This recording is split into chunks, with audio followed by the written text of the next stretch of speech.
Então, gente, aqui a gente vai ter hoje a apresentação aqui do Gabriel Guerra. Ele é ex-aluno do curso e ele vai apresentar aqui um pouco para vocês sobre o trabalho dele, a formação e o que ele faz lá na Vale. Pode ir, Beleza, Gabriel. obrigado, Vitor. Bom, tudo bom, pessoal? A gente vai apresentar um pouquinho aqui sobre meu trabalho. Eu sou ex-aluno da UFMG também. Entrei na Escola de Engenharia em 2003 e formei em 2008. Fui dos 8 que conseguiram concluir o curso aí desse grande filtro que é engenharia de controle e automação. Espero que vocês consigam, com êxito, sair lá no final. É um caminho árduo, mas é um caminho compensador pra caramba. Vocês vão ver que durante a minha conversa aqui, eu vou dar inúmeros exemplos assim de conhecimento e de matérias e tudo mais que talvez você não tenha tido contato ainda, mas que saibam que o nosso curso tem uma ementa muito privilegiada, assim, porque é uma ementa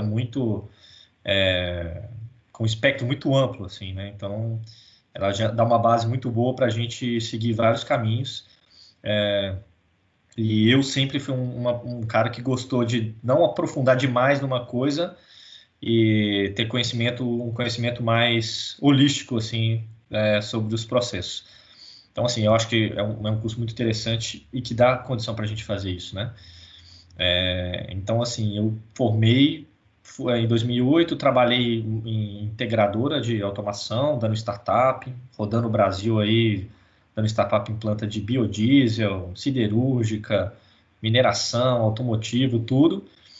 E isso é muito legal e deu uma base muito boa, porque a gente vê processo de tudo quanto é tipo, né? Desde indústria alcooleira, graneleiro, até passando por siderurgia. Então, cada lugar que a gente passa, a gente vai incorporando um pouco de conhecimento e de experiência para a gente aplicar nos nossos próximos projetos, né? E eu fiquei entre 2008 e 2010 nessa vida aí de trecho, né, que a gente costuma falar, que é pulando de cidade em cidade no Brasil. E fui para a Vale, onde inicialmente eu trabalhei com desenvolvimento de projeto de capital, que são projetos de grandes obras, grandes construções. E desde 2015 eu estou no time de implantação de tecnologia para mina, né? Especificamente equipamentos autônomos e equipamentos teleoperados. Isso é uma coisa muito interessante apontar, que é um campo, né? É uma área nova, assim, né? Vamos dizer, é um campo a ser explorado ainda por nós, engenheiros de controle e automação, nós, engenheiros de tecnologia, porque, diferentemente da usina, né, das usinas de beneficiamento da área de mineração, e o nosso estado, o nosso país, e de forma geral, até a América do Sul aqui, a gente tem grandes empreendimentos de mineração. A gente sempre focou muito na parte de usina e beneficiamento, assim, no que se refere à tecnologia, né? Então, assim, o primeiro CLP do Brasil, não sei se vocês sabem, foi implantado numa indústria de mineração, numa usina. Então, é uma área que desenvolveu muito rápido, né? A gente tem inúmeros colegas que vão trabalhar e tem PFCs e tudo mais orientados na área de beneficiamento de minério. Mas a mina, né, lá na cava, né, onde tem os caminhões, as pás carregadeiros, os equipamentos, por muito tempo assim, ela foi meio que abandonada, assim, a gente nunca olhou para lá com uma tecnologia de ponta. Sempre era uma coisa acessória, né? Processos de otimização, sistemas de otimização de produção, de despacho, que a gente chama, né? Mas nos últimos anos, vamos pôr aí nos últimos 10, 12 anos, o que no escala de desenvolvimento tecnológico ao mesmo tempo é nada, porque é muito pouco tempo, mas já evoluiu bastante. As empresas, tanto os fornecedores quanto as empresas, né, que detêm a operação, começaram a olhar com mais carinho para essa área e está nascendo aí um grande lugar para a gente exercer a tecnologia. E a automação não é diferente, né? A gente tem áreas, o exemplo mesmo dos equipamentos autônomos está muito mais avançado dentro da mineração. A gente tem aqui, não sei se vocês sabem, em Brucutu, aqui em Santa Bárbara, pertinho de BH, 100 quilômetros, uma mina que roda só com um caminhão autônomo, não tem um operador de caminhão lá mais. Enquanto a gente vê a Google lá em São Francisco ainda pelejando, né, para poder fazer o carro dela autônomo funcionar. A gente tem alguns privilégios, obviamente, né, a gente tem uma área totalmente isolada, mas é uma área que precisa de, o que a gente chama de capital intensivo, né? Tem muito investimento. Então, assim, trocando em miúdos, rola muita grana, tem muito dinheiro para investir em tecnologia. E, né, a tecnologia exige dinheiro, exige recurso. Então, é natural que nessas indústrias prevaleça inicialmente essas tecnologias. Então, assim, para a gente que é um engenheiro que quer que isso, né, desenvolva para as outras áreas, a área de mineração e, recentemente, a área de mineração na área de mina, né, não só mina, usina, ferrovia, porto, mas a parte de mina, vem se mostrando um lugar muito interessante para a gente começar a aplicar. Então, desde 2015 eu trabalho nessa área. Vou falar um pouquinho desses projetos, não só de equipamentos autônomos, mas equipamentos teleoperados. Eu vou mostrar para que serve e tudo mais.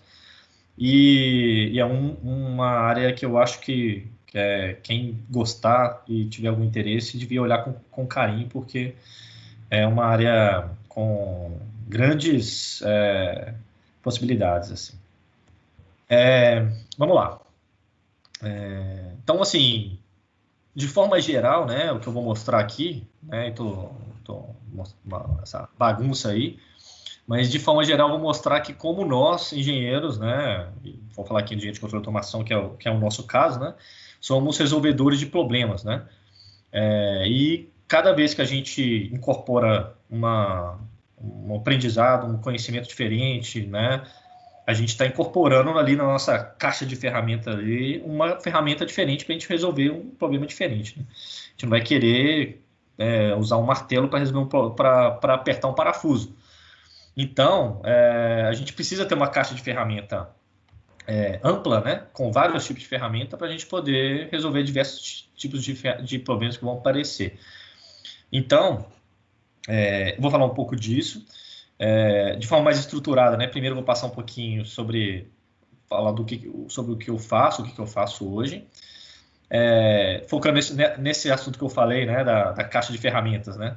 Vou mostrar algumas ferramentas que eu achei que eu nunca iria usar e como é que eu usei nesse último ano, ou seja, matérias e coisas que a gente estuda aí. Eu falei isso, tá?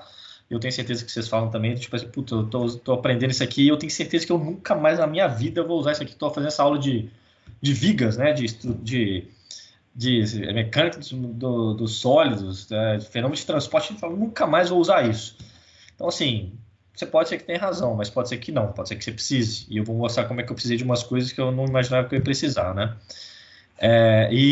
Vou falar um pouquinho, né, sobre o mercado, uma coisa que é interessante a gente saber, e principalmente no início do curso que vocês estão, né, porque muitas vezes é muito legal, muito bacana a gente perseguir o que a gente gosta, mas como todo engenheiro a gente tem que ser um pouco pragmático, né, e essa influência do mercado, o que o mercado precisa, tem que se pesar na nossa decisão de como a gente vai nos moldar como profissional. Não adianta você ser o melhor engenheiro de cálculo de órbita de satélite aqui no Brasil, porque não tem nenhum lugar que você vai ser empregado aqui, talvez na área acadêmica sim, mas se você for para o mercado, talvez vai ter uma dificuldade. Então, assim, vou tentar falar um pouquinho, dar uma minha opinião sobre o que eu acho disso aí, tá? Então, vamos lá. Primeira coisa, o que eu faço, né? Eu falei um pouquinho lá sobre como a mina está ganhando, né, sistemas de tecnologia, né? E eu não sei se vocês já viram, mas imagino que sim, a tal da pirâmide da automação, onde a gente mostra, né, diversos níveis onde a automação é aplicada e ali dentro dos níveis a gente tem diferentes ferramentas, diferentes sistemas que vão atender. Na área de mina, né? E quando eu falo mina, gente, é a área de cava mesmo, onde tem os equipamentos e tudo mais, a gente tem mais ou menos uma escala, não é uma pirâmide, né? mas é uma escala onde a gente cresce em custo, mas e cresce em complexidade, e que traz retorno, né, técnico e financeiro, senão não adianta a gente investir, onde a gente começa, né, com uma operação totalmente manual dos equipamentos, e depois a gente agrega esses equipamentos sistemas de alta precisão, usando sistemas de NSS, né, e a partir desses sistemas a gente consegue ter mais precisão nos nossos, por exemplo, sistemas de perfuração, a gente vai falar um pouquinho mais disso adiante, a gente consegue já ter algum ganho. Depois a gente vai para a parte de automatização desses sistemas, né? A gente tem algumas coisas que são automatizadas, que não é autônomo, né? Mas a gente pode automatizar algumas rotinas repetitivas, né? Mecanizar mesmo algumas coisas. Depois a gente passa por um cenário onde a gente tem a operação remota, ou seja, a gente opera um equipamento sem estar dentro dele, a gente opera ele de outro lugar, remotamente, que é diferente da operação autônoma, né? Ou seja, a gente tem um equipamento que opera por si só, a gente passa a função dele, qual que é, e ele vai executar toda aquela função. Subimos ainda para um outro nível, né, que é o que a gente está hoje, né, por exemplo, na mina de Brucutu, e em Carajás vai começar isso também, que é multi-equipamentos autônomos, ou seja, mais de um equipamento autônomo trabalhando junto, cooperando entre si para produzir, ou seja, uma frota de caminhões que sabe onde um está indo e não vai no mesmo lugar, e sabendo que ele está executando tal ação, se ele achar que é melhor tomar outra atitude, ele vai tomar outra atitude baseado no colega dele autônomo ali, então a gente já tem isso. E uma coisa que a gente ainda não tem, mas a gente vai ter em breve, em 2023, se tudo der certo, que é a questão do multi-site autônomo, ou seja, equipamentos que rodam em sites, em mais de um site, em mais de uma localidade, que usam informações uns dos outros para poder melhorar a performance um do outro, né? Existem algumas coisas parecidas já na indústria aeroespacial, que aviões cooperam entre si, turbinas inteligentes que testam diversas calibrações para rotas diferentes, para economia de combustível, e contam um para as outras, né, qual que é a melhor calibração. E mais ou menos isso funciona também no ecossistema de equipamentos autônomos, né? Assim que um aprende alguma coisa, ele conta para os outros, né? Inclusive de outros sites, inclusive de outras operações. Então, sabendo disso, né? A gente tem ali dentro daquela escala projetos envolvendo teleoperação e projetos envolvendo equipamentos autônomos. Em relação a projetos de teleoperação, isso aqui é mais ou menos uma arquitetura do que a gente precisa para poder, por exemplo, tornar esse trator aqui teleoperado, né? Normalmente esse operador aqui ele fica sentadinho dentro de um escritório ou dentro de um container, fora do trator, por motivos diversos, né? Um deles é saúde mesmo, porque é um ambiente totalmente inóspito, trabalhar dentro do trator desse, não tem amortecimento nenhum, esse trator anda literalmente em cima de pedra, de rochas gigantes. Então, você imagina a trepidação desse equipamento, o cara ficar ali operando 6 ou 8 horas no equipamento desse. Então, é um ambiente muito insalubre. Muitas vezes, ele está operando num lugar muito arriscado, sujeito à queda do equipamento de banco, sujeito a desmoronamento e tudo mais. Então, assim, é uma ação de segurança, inicialmente falando, o principal ganho é de segurança. Existem alguns ganhos de produtividade, alguns ganhos operacionais, mas nesse caso não é muito foco, tá? E para não esquecer uma coisa, eu estava até comentando com o Vitor aqui antes da gente gravar, né? E para tudo isso funcionar, e vale também para o equipamento autônomo, né? A gente precisa de uma estrutura de telecomunicações, né? A gente tem, via de regra, câmeras nesses sistemas. Nos equipamentos autônomos a gente não precisa, afinal ele toma conta de si próprio, mas nos casos de teleoperação, a gente precisa de câmeras. E câmera é o sistema que mais consome banda, né, no sistema de telecomunicações. E para piorar o cenário, né, nosso de telecomunicações, a gente está acostumado a desenvolver tanto protocolos, né, na hora de desenvolver protocolo de comunicação, quanto para desenvolver hardware, a gente está acostumado a fazer download, né? A gente usa o nosso celular para fazer download dos servidores de vídeo, do YouTube, fazer pesquisa, etc. Então, a gente normalmente faz download das informações. Quando a gente está num cenário de equipamento, né, seja autônomo, seja teleoperado, a gente está produzindo as informações no equipamento. E a gente está, então, fazendo um upload do equipamento, né, para as telas onde o operador vai fazer o controle do equipamento.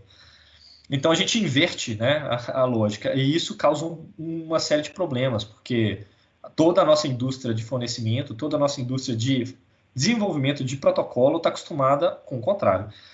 Então, exige de nós que vamos fazer, quando eu falo nós, sim, a gente também vai ter que fazer coisas de telecomunicações, embora uma das matérias que eu menos gostava, né? Eu achava chato pra caramba a telecomunicação quando eu fui fazer as cadeiras de telecom aí na engenharia, e de tanto que é necessário, útil e tem pouco desenvolvimento, que rapidamente eu vi que isso era o gargalo. Hoje é o gargalo para sistemas desenvolvidos. Inclusive, tenho certeza, a gente só não tem veículos rodando nas vias públicas, nossos autônomos, por causa de telecomunicações. Então, vendo que isso era um gargalo, que isso era um ponto de atenção, eu até enveredei um pouco mais para essa área. Eu fiz um mestrado na área de telecomunicações. E preparem-se assim para ter contato com esse tipo de conhecimento, porque está permeando aí nosso dia a dia o tempo inteiro. Então, a gente utilizando desses sistemas, a gente consegue replicar todos os controles que o operador tinha dentro do trator numa estação remota. E aí ele consegue fazer a operação sem problemas de lugar nenhum. Dependendo do seu sistema de telecomunicações, pode fazer ele até de outra cidade. A gente já fez um teste, a gente levou uma cabine igual essa que estava dentro de um container para Itabira, e ele operou o trator que estava lá em Brucutu. Ou seja, em linha reta tinha uns 50 quilômetros de distância, e o operador operou ele do mesmo jeito. Ou seja, eu imagino no futuro que a gente não vai precisar ter mais profissionais que vão para a mina fazer essa operação, né? Agora a gente está vocês estão em casa assistindo esse vídeo e estão tendo aula. O operador também vai poder ficar em casa e poder trabalhar, né? Ele vai poder. Hoje a gente precisa de um hardware mais robusto para poder operar esse equipamento. Em breve, talvez ele vai operar num controle ali, igual do PlayStation ou do Xbox, sei lá. Ele vai conseguir operar o equipamento, ele vai simplesmente entrar e conseguir operar de lá. Não tenho dúvidas disso. A gente tem um vídeo aqui, eu vou passar sobre esse projeto, que é falando sobre a teleoperação dos tratores lá em Brucutu, que é bacaninha. Vamos escutar. Esse é meu pai, em 97. Esse sou eu, com 18 anos, quando comecei. E hoje, é aqui que eu trabalho. Eu comecei a trabalhar com trator com meu pai quando eu tinha 18 anos de idade. Era mecânico, tinha que fazer tudo manual. Sem comparação, hoje está na cabine remota. É um privilégio muito grande. É um videozinho curtinho, mas dá para a gente ter uma noção, né? Existe um caso até curioso de um rapaz que foi afastado das funções porque ele foi diagnosticado com uma hérnia de disco e não podia mais operar o trator, e ele foi relocado para esse sistema de cabine remota e hoje ele opera os tratores normalmente. Enfim, dando prosseguimento aqui, outra aplicação desses sistemas de teleoperação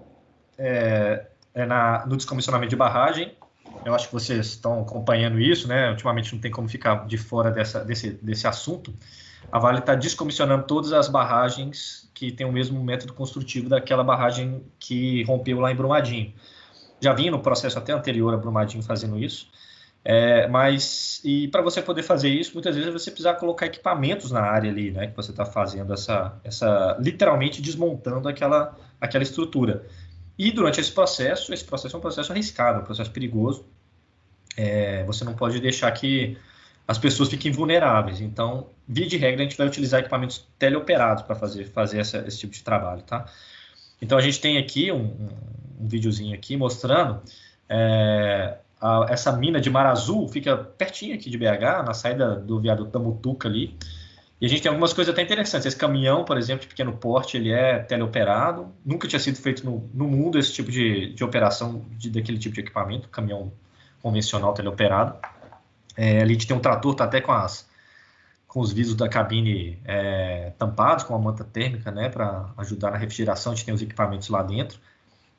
Obviamente não tem ninguém ali dentro, senão não ia estar enxergando nada. E a gente tem ali, então, muitos equipamentos, escavadeira, trator, pás carregadeiras, né? E está todo mundo operando aqui, ó, de dentro desse container. Então, ali dentro desse container, os operadores usam as câmeras para poderem visualizar o seu equipamento, né?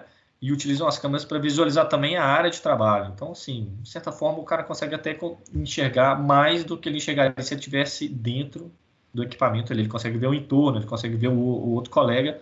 E até na hora de conversar aqui, né? Um trabalho que está sendo, um caminhão que está sendo carregado, o cara da carregadeira vira para o cara do lado e conversa como se ele estivesse ali. Facilita muito mais a comunicação do que tem que ter rádio e tudo mais, né? Falando um pouco de perfuração autônoma, né?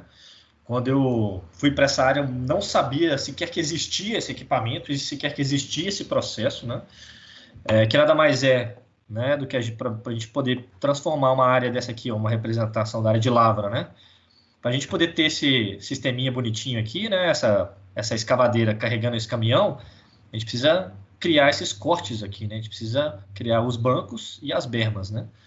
E para a gente poder recortar isso aqui, esses equipamentos, escavadeira e as pás carregadeiras, e os tratores também, muitas vezes não dão conta de cortar isso, mas muitas vezes são materiais muito duros, né? São pedras mesmo, rochedo, literalmente são pedreiras muitas vezes, né?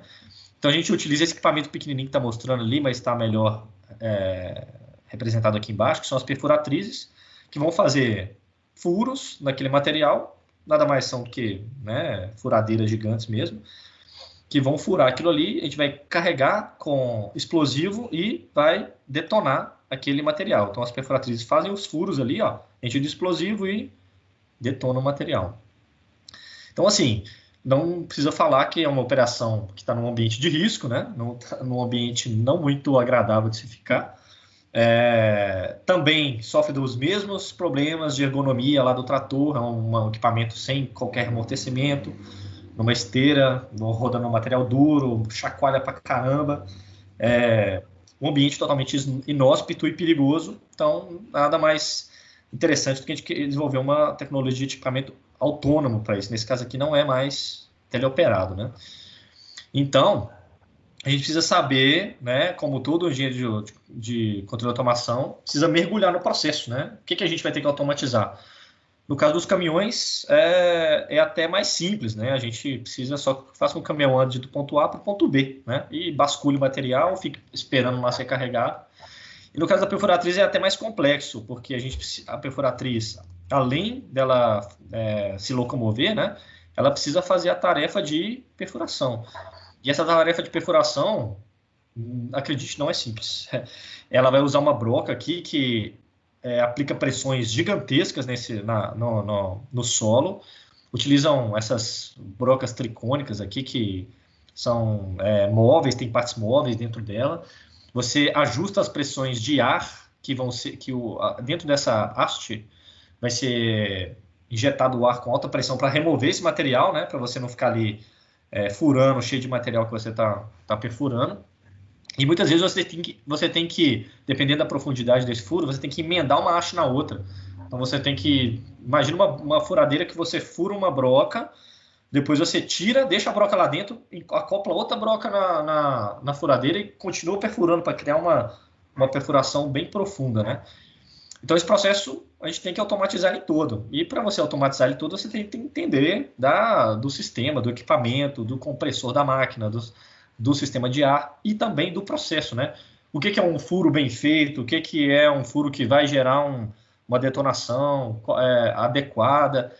Então, assim, eu acho isso uma das partes mais interessantes do nosso curso, que a gente xereta, né? A gente invade normalmente as áreas de conhecimento e começam você está no projeto de automação de equipamentos de perfuratriz, você passa reuniões, dias, estudando material e conversando com as pessoas e aprendendo sobre o processo de perfuração e que, né, tudo que a gente olha assim, ao primeiro olhar, parece ser muito simples, mas quando a gente começa a ver esse tipo de operação no alto nível de rendimento, você vê que existe várias variáveis que precisam ser levadas em consideração para você tornar aquele processo bom. Não adianta você criar um equipamento autônomo que faça a mesma função que o manual, mas que faça ele muito pior, que estrague muito o equipamento, que consuma muito mais ferramenta de perfuração, gasta mais diesel. Então, ou seja, a sua automação ela não é viável, né? Então, você tem que tornar o equipamento de preferência melhor do que ele é operado manualmente. E para isso você tem que saber como é que ele é operado manualmente, como que ele faz todo o processo de operação. Então, é interessante pra caramba. Então, para isso, a gente tem que pegar essa máquina, né, que é totalmente manual, e acoplar algumas coisas nela. Além de todo o sistema de automatização, né, ou seja, todo o sistema de atuadores, válvulas, solenoides, etc., e toda a lógica, né, a gente vai ter que criar sistemas, né, de alta precisão. Então, tem aqui uma antena GNSS, porque esses furos precisam ter precisão centimétrica, né, para poder fazer uma detonação adequada, né? A gente precisa de ter câmeras, porque o operador lá na sala de controle, apesar da máquina operar tudo sozinha, ele precisa ter visão das ferramentas de perfuração, se tem vazamento no equipamento. Muitas das coisas ainda são feitas visualmente. Existem projetos, e a partir do momento que você começa a automatizar o equipamento, você começa a abrir porta, né? Eu posso colocar um sistema de reconhecimento de imagem para detectar temperatura anormal ou vazamento mesmo, né, em algum ponto do equipamento? Pode. A partir do momento que a gente começa a instrumentar o equipamento, a gente começa a ter dado, né? E quando a gente começa a ter dado, a gente abre porta para a gente fazer um tanto de coisa. Mas para isso a gente precisa instrumentar o equipamento, né? Então, instrumentar com câmera, com sistemas de posicionamento, com sistemas de visão computacional, impedir. Esse equipamento tem que saber se ele opera na beira ali do barranco, vamos dizer, né? Na beira da berma. E se esse equipamento começar a andar e alguém imputar um comando errado e ele cair, ele ir pro abismo? Então você tem que garantir que ele não faça isso. Então você tem que colocar sistemas de visão computacional nele e para ele poder saber onde ele está no espaço, né? E além disso, você precisa colocar sistemas de iluminação, né, de identificação, para avisar as pessoas ao entorno que aquele equipamento está operando de forma autônoma, né? Por incrível que pareça, mesmo nas minas onde a gente já tem os produtos, né, os nossos sistemas implantados, recorrentemente ainda a gente é chamado no rádio e alguém desavisado que fala, tem um equipamento andando sozinho aqui, o que eu faço, né? A gente, não, calma, que essa perfuratriz é autônoma, ela está sozinha mesmo, Então, existe, essa luz aqui, quando o equipamento está autônomo, ela fica azul. Então, todo mundo sabe, o equipamento está com uma luz azul, pode ficar tranquilo, ele não está descendo, não está sem freio de mão puxado, descendo descontroladamente, né? Ele tá fazendo o trabalho dele, só não tem ninguém lá dentro. Sobre o caminhão autônomo, né? A gente também é um dos queridinhos aí. O sistema autônomo para caminhões, né, a gente chama de AHS, que é Autonomous Haulage System. Haulage é movimentar material, né, dentro da mina. Então, assim, parece muito, se vamos olhar, parece muito com o que a gente falou ali da perfuratriz, né? A gente tem as mesmas luzes, né, para indicar que elas estão autônomas. A gente tem as mesmas antenas para poder dar alta precisão. Esse equipamento ele tem a precisão centimétrica. Se ele perder a precisão e ele não tiver a precisão mínima de 2,5 centímetros, ele para a operação. Então, a gente já pegou caminhão estacionado iniciando a operação, a gente põe a caneta do lado do pneu dele, né? Esse pneu dele aqui, né, tem mais do dobro da nossa altura. A gente põe uma caneta aqui do lado do pneu, ele opera o dia inteiro, depois ele volta e para estacionar no mesmo lugar. Você pega a sua caneta, estava encostado no pneu e tira ela de novo. Ou seja, ele tem uma precisão absurda, porque ele tem que conviver ali, né? Ele não está sozinho. A gente entra ali dentro com caminhonete, com carros nossos. Então, ele tem que saber manter a distância, ele tem que saber manter velocidades. E, para isso funcionar, ele precisa de sistemas de alta precisão, né? De posicionamento de alta precisão, né? Então, tem aqui um gabinete de autonomia, ou seja, a gente tem como se fosse um painel elétrico com toda a parte de computação. É mais ou menos um CLP que tem lá dentro, né? Para poder fazer toda a parte de intervenção elétrica nos sistemas hidráulicos, mecânicos e pneumáticos do caminhão. A gente tem aqui um LiDAR, né? Vocês não tiveram ainda instrumentação, mas vocês vão ver que o LiDAR nada mais é que um radar, só que ao invés de usar onda de rádio, ele usa laser, faixa de laser. Então, ele emite um faixa de laser, esse laser reflete no material e retorna até o instrumento. A gente sabe a velocidade da luz, a velocidade de propagação da luz naquele meio, o tempo que ele demora para ir e voltar, você divide, né? Pelo tempo que ele gastou, e você sabe a velocidade do raio, então você sabe de distância.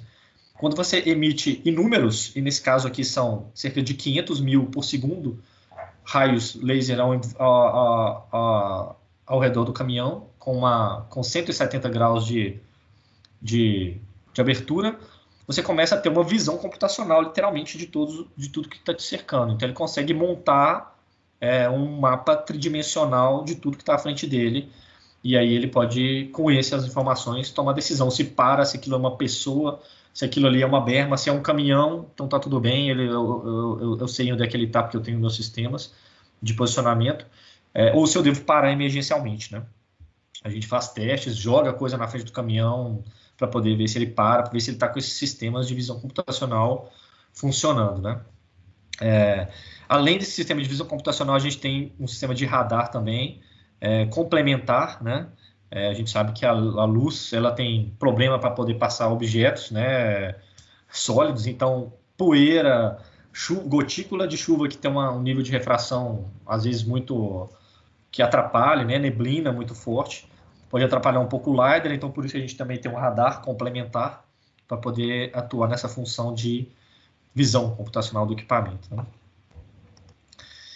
E para esse equipamento operar na área de mina, né, a gente tem uma representação aqui de uma área de lavra, né, e aqui à direita uma área de lavra virtualizada. Ou seja, antes da gente operar com aquele equipamento ali, a gente tem que preparar a área do ponto de vista virtual. A gente não simplesmente chega com o caminhão lá e solta ele lá, ele tem que saber onde são os pontos que ele vai poder pegar o material, onde que ele vai poder bascular esse material, ou seja, se for minério, é no britador. Se for estéreo, é numa pilha de estéreo, né?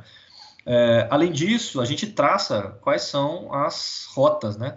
Então, previamente, você anda com o equipamento lá, você usa uma caminhonete ou qualquer outro equipamento que também está com esse sistema instalado de alta precisão nele, e você liga esse equipamento num modo de construção, por assim dizer.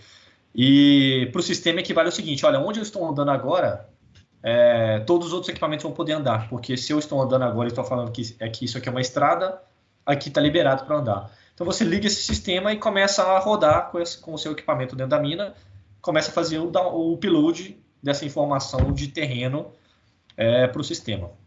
Ou seja, nas áreas de acessos, né, ou seja, as estradas que os caminhões percorrem, eles têm uma limitação, né? Eles só tem uma mão de ida, uma contramão e tudo, ele não tem esse grau de liberdade.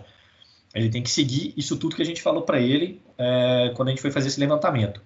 Já nos pontos de manobra, né, ou seja, onde ele vai bascular, onde ele vai carregar, aí ele tem uma área, vamos dizer assim, uma liberdade maior para poder usar a inteligência dele para ver qual manobra que é melhor, qual distância que eu vou fazer da ré, e otimizar o trabalho dele da forma que a gente imputou no algoritmo para ele tornar a operação mais produtiva, né? Alguns ganhos que a gente tem notáveis, né, dos caminhões autônomos, assim, muita gente, né, pode pensar, não, você não tem o operador, você vai ganhar com o salário do operador, que você não tem que gastar ali mais. Mas isso é o menor dos ganhos, né? Esses equipamentos não precisam de sistemas se você tivesse uma estrada onde só rodasse ônibus, que você soubesse onde que 100% das vezes não sairiam da pista, você não precisaria construir suas estradas com guarda-reio, você não precisaria criar aquelas barreiras, né, aquelas barreiras Jersey de concreto entre as pistas.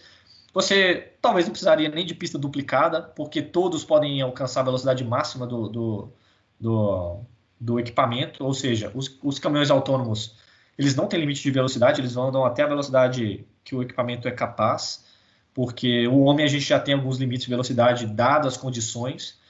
O equipamento autônomo você pode confiar que ele vai ter, entre aspas, o bom senso de usar uma velocidade menor numa curva e tudo mais, porque ele sabe exatamente como o sistema funciona, afinal ele tem todo o mapa de funcionamento de motor, de transmissão, etc., imputado no sistema.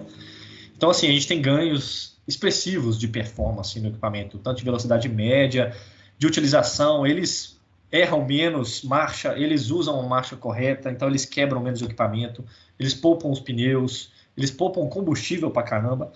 Então, assim, o ganho e vocês vão sofrer muito essa pergunta, preparem-se, né? E vocês vão ter que ter muito essa conversa difícil, né?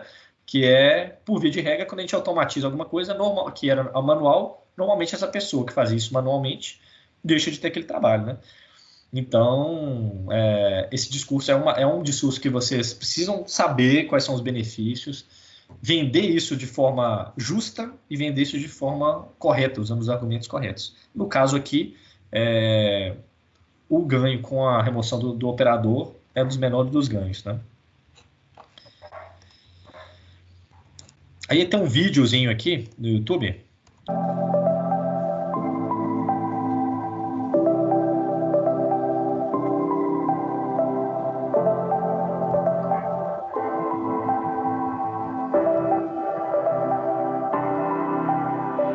Aqui nós estamos na mina de Brucutu, é uma mina extremamente jovem. Nós começamos a operar essa mina em 2006 com um caminhão fora de estrada. O caminhão autônomo veio para Brucutu em 2012, operava em uma outra parte delimitada para eles. E desde o início desse ano, de 2018, tomamos a decisão de que Brucutu seria a primeira mina autônoma da Vale. Começamos com 3 caminhões e vamos chegar a 13 caminhões. Do que é autônomo? A gente pega esse caminhão, que é um caminhão convencional, e agrega toda uma tecnologia nesse caminhão. O que é essa tecnologia?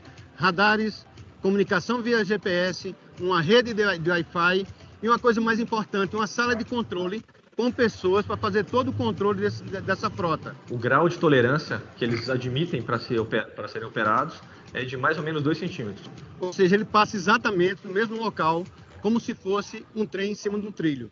Em comparação com os caminhões convencionais, os caminhões autônomos são mais produtivos. A velocidade dele aumenta porque ele tripulado, né, só pode operar até 40 km por hora. E ele, autônomo, ele pode chegar até 61 km por hora.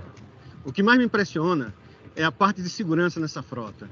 E aí envolve a segurança das pessoas, que é nosso maior ativo, nosso principal ativo. Exposição a ruído, a risco, a queda. O projeto Mina Autônoma, ele não é constituído apenas de caminhões autônomos.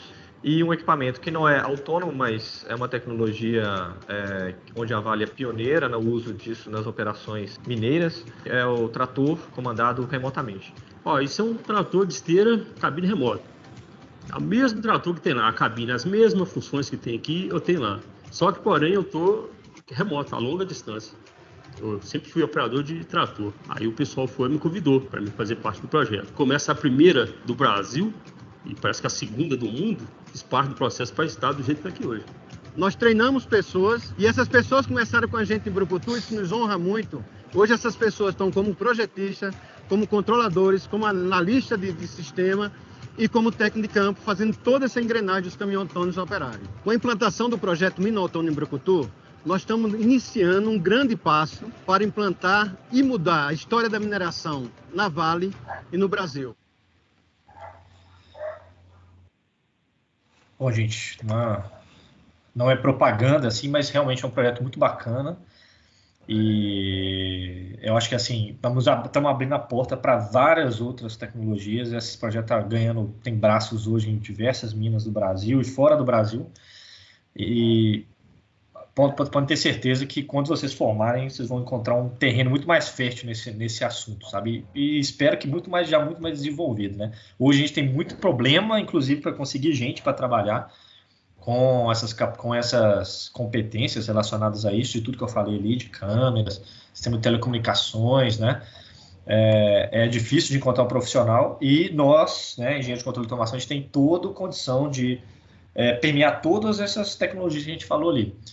Inclusive, deixa eu até cornetar o próprio vídeo meu aqui, inclusive até alguns pontos da apresentação aí. Uma coisa para ser chato, mas eu acho que nós, né, temos que ter a gente tem que ter um rigor técnico em algumas coisas.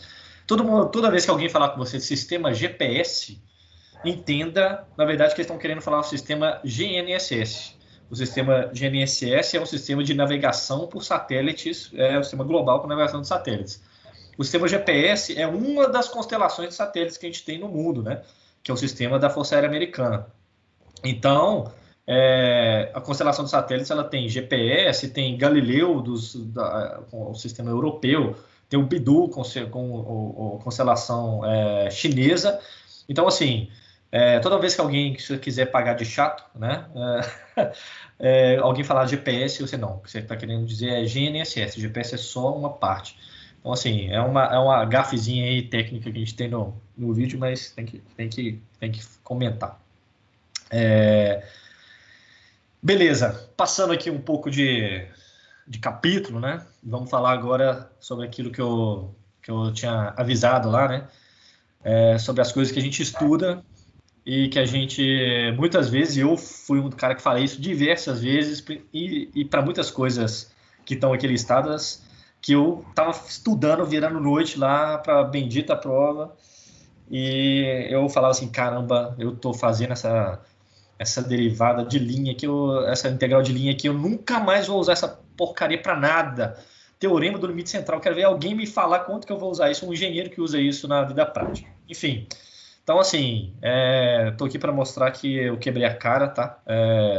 Pode ser que realmente muitos engenheiros não usem, mas quando a gente tem, né, essa ferramenta lá na nossa caixa de ferramenta e a gente vê a oportunidade de usar, quando a gente usa, a gente ganha muito, um diferencial muito grande, porque realmente não é nenhum engenheiro que vai conseguir olhar para um problema e ver que ele precisa ali de usar o teorema do limite central para resolver aquele problema.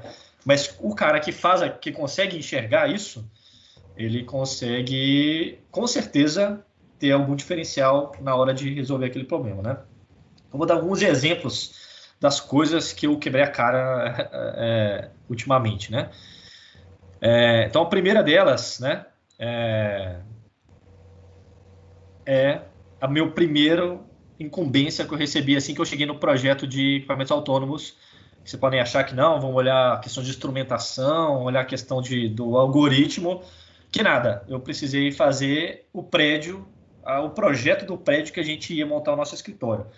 Nosso time só tinha engenheiro eletricista, engenheiro de Minas, né, para poder dar consultoria para a gente da parte de operação, e 2 engenheiros de controle e automação. Sobrou para quem? Sobrou para mim fazer o desenho do prédio. Então, vamos lá, correr atrás de NBR, né, para o que manda que é espaço livre para corredor, banheiro versus número de pessoas que trabalham, NR22, etc. E, além disso, fazer o projeto mesmo, né? Então, eu peguei lá o SketchUp, fiz o projeto em 3D para poder mandar para uma empresa que fazia construção modular em aço para poder construir o nosso prédio e, assim, construir. Então, assim, eu estava conversando com o Vitor, ele falou que o desenho industrial nem é mais matéria obrigatória, é optativa agora. A minha época era obrigatória. E é uma coisa que eu tinha certeza que eu nunca ia usar. Usei. Depois que eu construí o prédio, né, eu fiz o projeto do prédio, uma das coisas que eu tomava conta, além de várias coisas relacionadas ao sistema autônomo, eu era responsável, o nosso time era um time de teste, né, desse sistema, inicialmente, lá em 2015, né? Então, precisava de gente para poder fazer tudo, né? E uma das coisas que precisavam ser feitas alguém tem que cuidar da manutenção dos equipamentos que estão dando teste, e não só dos caminhões, né? Uma frota, para poder testar o caminhão, você precisa, por exemplo, dessa pá carregadeira pequenininha aí, você está vendo o tamanho do meu colega que estava ali do lado do equipamento, e alguém precisa dar manutenção nisso, né?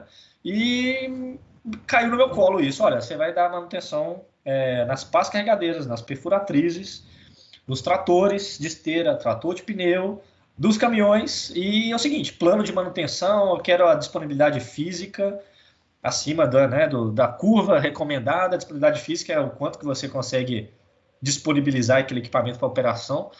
E eu, sinceramente, além de todos esses termos que para mim são tão estranhos quanto são para vocês hoje, que eu não sabia porcaria nenhuma disso, sabia nem o que era, e muito menos como calculava, e muito menos ainda como é que aplicava esses tipos de técnica de manutenção. Mas estudando, né, e é uma coisa que a gente aprende aí na raça aí, né, que é pegar o material que muitas vezes, desculpa aí, Vitor, mas muitas vezes não é passado da melhor forma para a gente, né, seja por culpa nossa, seja por habilidade do professor, prioridades do professor, enfim. E aí, e muitas vezes, assim, cara, a gente tem que se virar. Então, assim, fui sentar e aprender sobre plano de 52 semanas do equipamento, o que é disponibilidade física, o que é utilização física, né?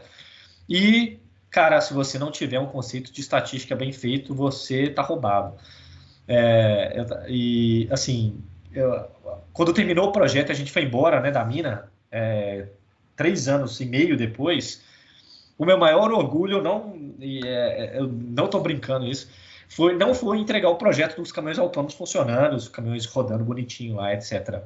O meu maior orgulho foi, eu peguei uma pá carregadeira dessa aqui, que era um equipamento que tinha quase 70 mil horas de operação, isso dá mais ou menos uns 12 anos, E quando a gente foi testar, né, a gente chegou lá na operação para testar, a gente pediu um equipamento desse, não, olha, precisando do equipamento para testar. Você acha que eles pegaram o melhor equipamento deles e entregaram na nossa mão? Não entregaram, né? Entregaram o pior, todo arregaçado, pegaram peça ainda boa que tinha nela para poder tirar e colocar nas outras dele e mandaram, assim, o lixo do lixo para a gente e ainda entregaram na mão do novato aqui que não sabia porcaria de manutenção. E depois de muito aplicar plano de 52 semanas e teoria de manutenção e usar muito de conceito de processos estocásticos, algo que vocês vão aprender mais para frente aí. Eu devolvi, a gente terminou o teste, a gente devolveu os equipamentos de operação. Essa pá carregadeira era a pá que tinha a maior confiabilidade mecânica de toda a frota. Ela era pior quando a gente pôs na nossa mão e entregamos ela melhor. Então eu tenho muito orgulho disso, porque foi uma coisa assim, totalmente fora do nosso métier, né? A gente está acostumado a mexer com sensor, instrumento, malha de controle, enfim, e entregaram um negócio que vazava óleo para tudo quanto é lado, e esquentava e pegava fogo, e, cara, tinha que dar um jeito naquilo e tornar aquele equipamento confiável, né? Então é muito interessante, isso é muito gratificante, assim, e saibam que vocês também vão ter essa mesma base, assim, basta não relevar essas coisas que a gente às vezes acha que não vai usar nunca mais. Outra coisa, né, a gente tem aqui um memezinho aqui, e todo mundo acha, né, que vai usar o Excel para tudo, né? Tem aquela velha curva, né, que a gente vê na zoeira lá, que na faculdade a gente vê equação diferencial e tudo mais, e no dia a dia a gente usa Excel. Pois bem, pode ser que funcione para muitas das pessoas, mas quem for lidar com análise de dados, quem for virar data scientist aí, vai receber os dados de forma tosca e vai receber dados que você quer correlacionar com outros dados que estão piores ainda, e muitas vezes não tem ferramenta para você avaliar isso. Então, muitas vezes você vai ter que criar sua própria ferramenta. Então, você vai programar em Python, vai programar em RStudio, às vezes vai usar o MATLAB para poder conseguir interpretar os dados, né, que vão te passar. Se você ficar dependendo só do Excel, ok, você vai conseguir fazer a tarefa. Você não vai conseguir atingir muitas vezes a profundidade, você não vai ter disponível N bibliotecas que estão hoje prontas, né? Tem 1 milhão de pessoas, tem milhões de pessoas no mundo hoje estudando data science, tratando com problemas de dados, com cientistas de dados que desenvolveram bibliotecas que estão prontinhas para você usar no seu problema do dia a dia. Se você não tiver capacidade de ir lá e programar meia dúzia de linha em Python, mesmo você engenheiro aí que já, não sei se você já tem contato, mas igual eu, apaixonado com controle, com a parte de matemática, modelagem, e não gostar muito da parte de programação, cara, se você não souber ir lá e fazer suas medas, não precisa ser o fruto do seu trabalho, mas você ter isso para você usar quando você precisar, cara, é uma ferramenta muito poderosa e cada vez mais necessária. A gente vai ver mais lá na frente do mercado falar um pouco disso. Outra coisa, né? A gente estava com um problema para medir a performance do caminhão inteligente, entre aspas, porque a gente precisava medir pontos de aceleração e desaceleração do caminhão baseados em algumas correlações de eventos inclusive perda de comunicação. E para isso, a gente não tinha os dados de aceleração, a gente só tinha os dados de velocidade, dados discretos, né? Pontos de velocidade. E então a gente tinha uma curva ali e a gente não tinha os dados de aceleração. Mas, né, se a gente, né, lembrar, se a gente integrar a velocidade, a gente tem aceleração. Então, se a gente fizer a curva da velocidade, né, e desculpa, falei bobagem aqui, né? Se a gente derivar a curva de velocidade, a gente tem a aceleração, ou seja, a variação de velocidade determina a aceleração. Então, se eu nunca tivesse feito, né, usado, né, o teorema do limite central para poder, né, na unha lá, no cálculo 1, ter achado a variação de uma variável, eu não ia pensar em usar a mesma fórmula, e exatamente, literalmente, a mesma fórmula, para poder calcular a aceleração desses pontos, né? E isso resolveu o problema. A gente conseguiu descobrir onde tinha os problemas de aceleração e desaceleração fora do comum do caminhão, e a gente relacionou com os problemas de falta de comunicação e viu que a perda de comunicação, o caminhão às vezes desacelerava porque ele não estava conseguindo conversar direito com o sistema, então na dúvida ele andava mais devagar. Graças ao cálculo lá. Não xingue mais o cálculo. Outra coisa, e aí eu até falei com o Vitor, que vocês vão ter que estudar por si próprio, porque não é uma coisa que faz parte da nossa ementa hoje do curso, né? Fica aí o choro já de novo para o Vitor, para pelo menos levar isso aí adiante como uma forma de pleito, que é nós engenheiros, seja da área de tecnologia como eu, seja engenheiro que vai mexer com venda, que vai mexer com a parte de finanças, que vai mexer com a parte de TI, vai usar matemática financeira, orçamento, viabilidade de projetos. Vocês vão precisar defender os orçamentos de vocês, vocês vão precisar defender os orçamentos dos seus projetos, vocês vão defender o orçamento do seu salário, por que está valendo a pena pagar, por que a empresa deve investir dinheiro nisso. Muitas vezes vocês vão empreender, e aí vocês vão ter que escolher qual projeto que vocês vão colocar dinheiro. Então, assim, conceitos como break-even, conceitos como valor presente líquido, payback descontado, BPI, né? São conceitos de matemática financeira que vocês vão usar, acreditem, vocês vão usar, vão precisar disso. Se a universidade não der esse subsídio para vocês, com atraso, eu vou dar uma dica no final da apresentação de onde a gente buscar esse tipo de conhecimento, mas não se iludam, vocês vão precisar disso. E lá naquele gráficozinho, né, da equação diferencial e só usa o Excel, tudo bem, pode ser que quase ninguém vai usar a equação diferencial, o teorema de limite central, estatística no seu dia a dia como engenheiro. Mas te garanto que mais da metade dos engenheiros vão precisar usar isso aqui, ó, que é a matemática financeira e conceitos de viabilidade de projeto, tá? Seguindo adiante aqui, passando então mais uma vez, né, de capítulo, indo para o nosso capítulo final, que é um olhar sobre o mercado. O que eu fiz aqui, né? Eu peguei o LinkedIn e compilei aqui todas as vagas em aberto no mundo, né? E no Brasil, relacionados, classificados aqui por tipo de descrição do trabalho e a indústria que está oferecendo essa vaga, né? A gente vê, né, que as maiorias das vagas hoje oferecidas, né, são da parte de TI. Essa coluna aqui representa o total de vagas, né, e essa coluna aqui representa as vagas que são de pessoas no início de carreira, né, no level de entrada, ou seja, o pessoal que está começando a carreira. Então, se a gente olhar, por exemplo, TI tem 337 mil vagas abertas hoje no mundo, sendo delas 181 mil para pessoas que são recém-formadas ou estão com pouca experiência, né? O segundo maior fornecedor de vagas, vamos falar assim, é a área de engenharia, depois a indústria de manufatura, gerenciamento e projeto de gerenciamento de projetos, né? Cara, nós temos condições de atuar em todas essas áreas, né?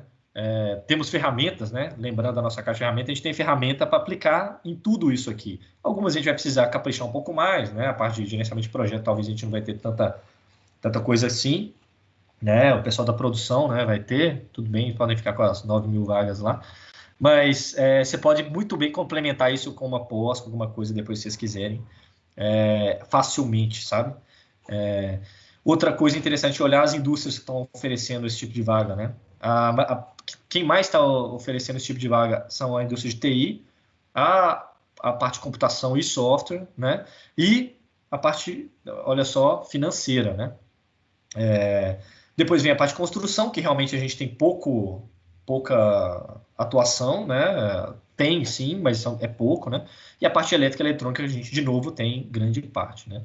Dentro do Brasil, vale aqui a menção de que, olha para você ver, a gente precisa de muita mão de obra no nível de entrada, né?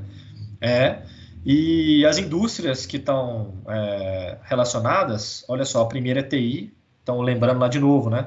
A gente tem que ter algum conhecimento de TI, mesmo engenheiro de controle, mesmo o cara que mexe com domótica, o cara vai aprender a programar, vai aprender a resolver seus problemas do dia a dia com um pouco de programação.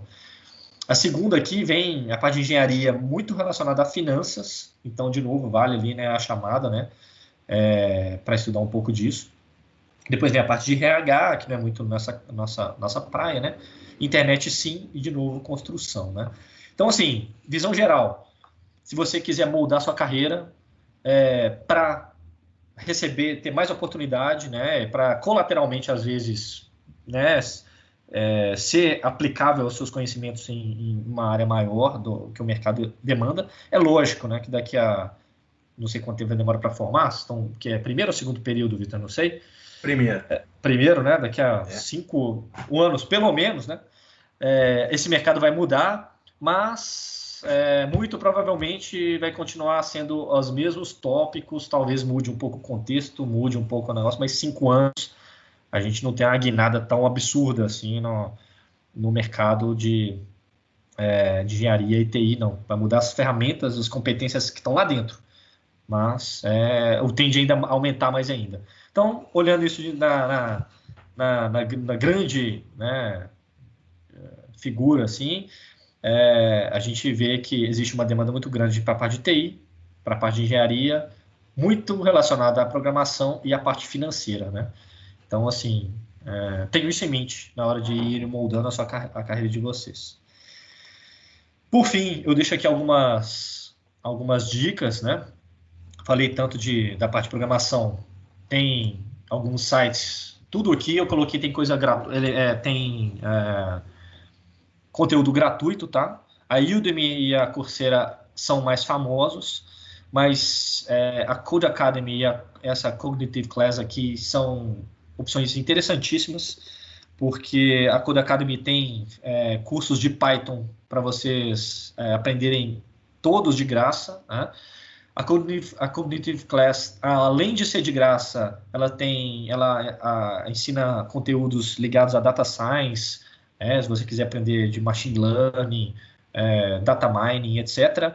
Ela tem cursos, cara, excelentes e com certificados. Vocês podem fazer o curso de graça e ainda ganhar um certificados que são reconhecidos no mercado, inclusive a Vale reconhece e contrata muita gente da parte de TI com base nesses certificados e na data de Data Science, etc. Né? Vale a pena dar uma olhada nesse negócio, começar agora, são cursos que vocês já têm condição de começar a fazer, tá? Alguns cursos não, outros sim, mas, né? De novo, falando sobre a matemática financeira, o MIT tem um programa que chama OpenCourseWare, que são a parte de cursos gratuitos e abertos, né? A escola de gerenciamento deles, o nome da escola é esse aqui, Sloan School of Management. Eles têm cursos de graça, cursos de matemática financeira, cursos que você vai fazer prova, vai ser corrigido, tudo mais, normal, com certificado também, e cursos abertos, né? Vale também e, né, de quebra você vai colocar lá no seu currículo, não só matemática financeira, mas matemática financeira num curso lá do MIT, vai ser uma boa, né? Eu tinha feito essa apresentação, eu já tinha falado sobre esses temas antes, né? E falava de trabalho remoto e agora, né? Muito mais do que antes, mas temos algumas plataformas para trabalhar remotamente. Quem quiser já de cara, já no primeiro período, se conseguir, né? Dividir o tempo, mas já existem posições que vocês podem fazer, e já podem descolar uma grana, ainda mais em dólar, né? Esse câmbio nosso, qualquer coisinha que você ganhar em dólar vira uma grana boa aqui no Brasil. Então, tem esses sites aqui que vocês podem dar uma olhada sobre trabalhos remotos. E empreendedorismo, quem gostar do assunto, né? Eu tinha um pouco de preconceito, admito, mas o Sebrae tem muito conteúdo muito bom para poder, quem quiser aprender um pouco sobre empreendedorismo, sobre gestão de negócio. Então, lá naquela parte que a gente falou de gestão de projetos e tudo mais, e gestão de negócios, o Sebrae tem conteúdo interessante e de graça. No mais é isso, agradecer o tempo de vocês e eu vou deixar meus contatos com o Vitor. Se alguém tiver alguma dúvida, alguma pergunta, o canal está aberto, como sempre, para a gente poder conversar. Beleza? Vitor, passo a palavra para você. Beleza. Obrigado, Gabriel. Eu que agradeço a apresentação. Acho que os meninos vão curtir muito mesmo. Então, esperar ter um retorno deles, né? Ver como é que vai ser. Beleza, combinado.